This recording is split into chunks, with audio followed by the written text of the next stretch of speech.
According to Harvard Business Review, between 70 and 90% of business acquisitions fail. In addition, Forbes cites that only 17% of deals add value, 30% produce no discernible gain, and 53% actually destroy value. When you start a business, a lot of times those business owners are going a year, 2 years, 3 years and not making any money. They're out there just trying to get the business going, getting it started, and they're having a hard time paying those bills. When you acquire a business, day one, your business is starting to generate money for you. It's estimated that 1 out of 5 businesses go out of business within the first 2 years, and half the businesses go out of business in the first 5 years. A lot of business acquisitions fall through because the buyer doesn't come into it with the right state of mind. They're looking at it more as an investment, and they're looking for passive income where they may be needed to add value, to come in with experience to be able to take the business to another level. While buying a business can be a faster path to entrepreneurship than starting from scratch, significant risks along the acquisition process could turn a promising opportunity into a costly mistake. The acquisition process can be rife with difficulties.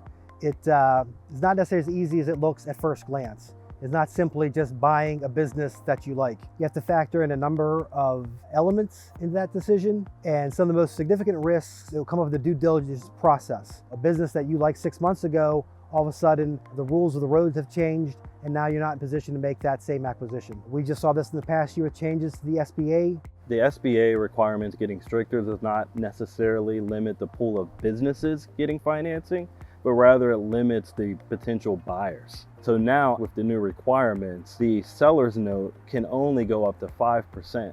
So that requires the buyer to contribute 5%.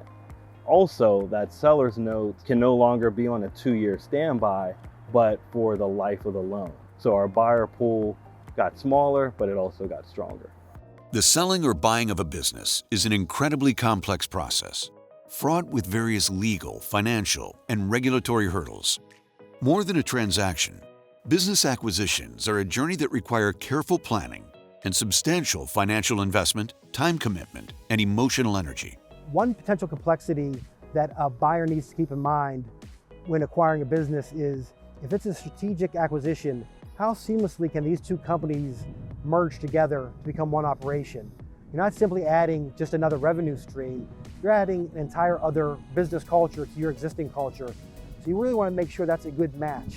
I think it's really important, whether you're the buyer or the seller, that you have an attorney that represent you. Some of those legal matters that come into play would be, what entity or entities, how should they be structured? Or how should you form them? Also, is there a benefit to doing a stock sale versus asset sale? So what are the pros and cons of each? Entrepreneurs looking for new opportunities rely on brokers to evaluate potential businesses and franchises for sale and help facilitate the purchase. These intermediaries guide both buyers and sellers through valuation, marketing, negotiations, compliance, and beyond. When you sit there and you talk to the business broker can find out about your experience and your background, your skill set, what you're looking for, what geographical areas you're looking for. Might give you some advice on the size business you should be buying, what you would need as a down payment, turn you on to some financing options, and potentially even help you search for businesses for sale, and then guide you through the entire process. Transworld Business Advisors is a business brokerage that helps people buy and sell businesses. So our role is to be kind of the quarterback of the transaction from the very beginning stage to the closing, to make sure it goes as smoothly and seamlessly as possible. Business brokers use their deep industry knowledge to vet potential buyers, establish price parameters, manage confidential communications, structure deal terms, and support due diligence, ensuring smoother transactions. You want to get to that high side of reasonable. So you want to use market research, what analogous businesses may have sold in a recent time period that look like yours. That's a good benchmark. If the buyer is a competitor, your business may have more value to him than it would to just any other buyer walking off the street.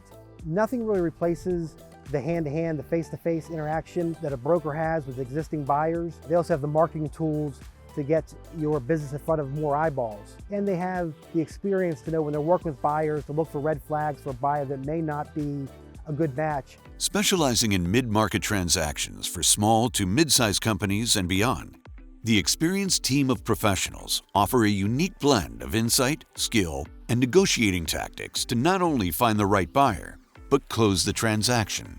Small and mid-sized businesses is the backbone of the United States. That's the backbone of our economy. If you look at it, there's 35 million small businesses in this country. And small businesses and mid-sized businesses, they employ almost half the private sector employees in this country. And they make up over 40% of our gross domestic product. So technology is impacting every industry in a lot of different ways. You can look at automation and robotics and how that's going to help businesses reduce labor costs and increase efficiency and increase output. Also, you can look at AI to help research industries or to help with lead generation or to help prepare financing proposals. And I think that as technology and AI improve, that's just going to come more and more into play. When acquiring a business, success hinges on due diligence, integration planning, cultural alignment, and realistic expectations.